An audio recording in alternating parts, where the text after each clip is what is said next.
Aujourd'hui, on est à Montréal, au stade Percival Molson pour le tailgate des Alouettes. On monte le niveau d'un cran et on apprend des techniques pour faire des ribs de compétition. Certains sont plus avancés que d'autres, mais on veut savoir qui est prêt pour Kansas City. Après avoir goûté les ribs, on va pouvoir savoir qui fera cette catégorie à Kansas City.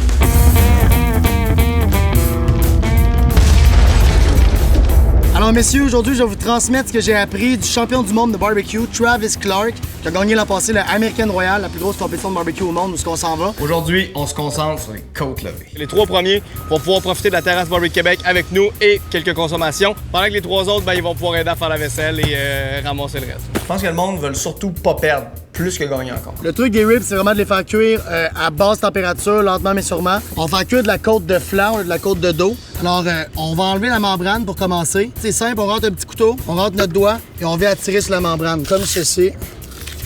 Alors, la coupe qu'on a présentement, c'est la coupe Saint-Louis. C'est une côte de flanc, mais qui a été coupée carrée. On pourrait la retrimer un petit peu ici au bout, qu'on a le sternum. Donc, la côte qu'on va se servir aujourd'hui, c'est une côte levée qui a environ une dizaine d'os. Il faut aller chercher les 6 os du centre pour les servir au juge. Quand même, les petits os des côtés vont être quand même très, très bons. On peut l'injecter. Il y en a qui l'injectent ou encore qui la fait saumurer dans une marinade magique pour les côtes levées ou pour le porc.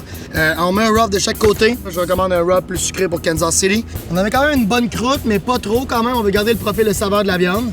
Alors, on le fait cuire comme ça. Et à mi-cuisson, quand on atteint 160 degrés Fahrenheit, quand on a un beau bark, une belle caramélisation sur notre ribs, on va aller l'emballer dans le papier d'aluminium. Alors, au fond du papier d'aluminium, on va se mettre du beurre, les épices vont bien coller dedans. On va se mettre un peu de poudre de miel. Vous pouvez mettre n'importe quel sucre, ça prend du sucre, pas mal de sucre. La poudre de miel, c'est vraiment, vraiment bon. Ça brûle moins. Sinon, sucre de canne, sucre d'érable, ça fonctionne très, très bien. Prochaine étape, on va mettre un rub un peu plus spicy, qui est Dirty Burn. Et l'autre que je vais mettre, la Honey Rub. Très sucré comme rub, mais c'est très, très bon. Et la grosseur du rub est parfaite. On va se mettre de la sauce barbecue. Ce soir, on va mettre la SJB Thick Red. Finalement, une fois qu'il est bien fumé. Je vais déposer la chair vers le bas, les os vers le haut. On va l'envoyer au barbecue durant 1 heure, 2 heures, selon le temps que vous avez. En général, à 225 degrés Fahrenheit, une côte levée de flanc comme ça se cuit en 3, 2, 1.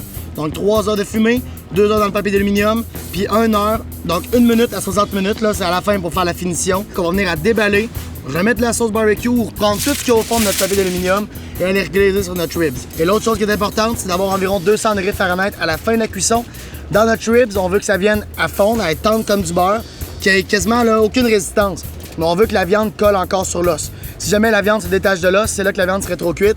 Alors, la côte levée pourrait être disqualifiée en compétition de barbecue. Une bonne ribs pour les gens, c'est pas nécessairement une bonne ribs pour la compétition. Quelques heures de cuisson plus tard, les ribs sont enfin prêtes. Ils vont choisir les plus belles et 4 personnes du public et nous deux, on va pouvoir y goûter. C'était dur de décider pour vrai. Le public a parlé. Les gagnants seront proclamés. On a comptabilisé les points, on s'est dit qui est le gagnant, on s'en va annoncer ça à l'instant. J'ai hâte que la vaisselle soit faite, sérieux. Le classement global des 6 juges sont en 3e position. 3e position, Danny Tremblay. Good job! Woo!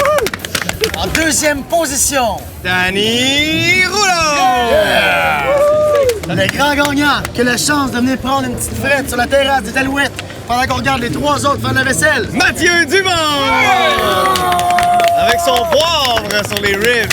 Question de s'améliorer, on avait des notes pour tout le monde. On commence avec Phil. J'ai trouvé que c'était un peu undercook, mais il y avait un incroyable beau glaze, probablement le plus beau glaze qu'il y avait des 6. Ouais. Et je trouvais qu'il manquait un petit peu de punch au goût. Mais c'était tout en passant excellent, hein? C'était tout très bon. Maintenant, Wally. Personnellement, moi, c'était mon number 1.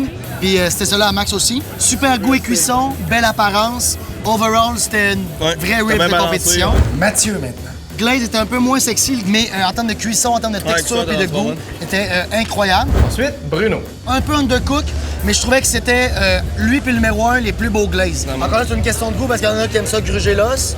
Moi, j'aime ça quand ça part un petit peu plus. Ensuite, Danny. Numéro 5, la cuisson était parfaite. Je trouvais que le glaze, personnellement, il était laid, mais le goût était super. Finalement, Johnny. Puis number 6, j'ai écrit très tendre. En réalité, je pense que c'était la plus tendre de tous. Ouais. Par contre, je trouvais qu'il manquait de punch. Overall, on est vraiment fiers de nos boys. On est dans de bonnes mains pour Kansas City. Tony vient de me donner des sacs Ziploc. Visiblement, ici, on est très écologique puisqu'on les lave. C'est la conséquence d'être arrivé 4e au classement des côtes levées. Ça s'est joué un peu comme dans une vraie compétition parce que je suis arrivé 4e.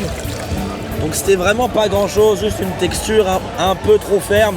Et puis là, maintenant, c'est le match et on va pouvoir s'amuser à faire la vaisselle. Fait qu'on est bien content de ne pas faire la vaisselle. C'est les tatoués qui ont gagné. Vous tatoué, les gars? Dans ma tête, c'était overcooked, je voyais trop d'os. Les gars, si le monde a aimé ça, tant mieux. Mathieu, l'éternel insatisfait. C'était pas si mauvais, Matt. Non, c'était correct.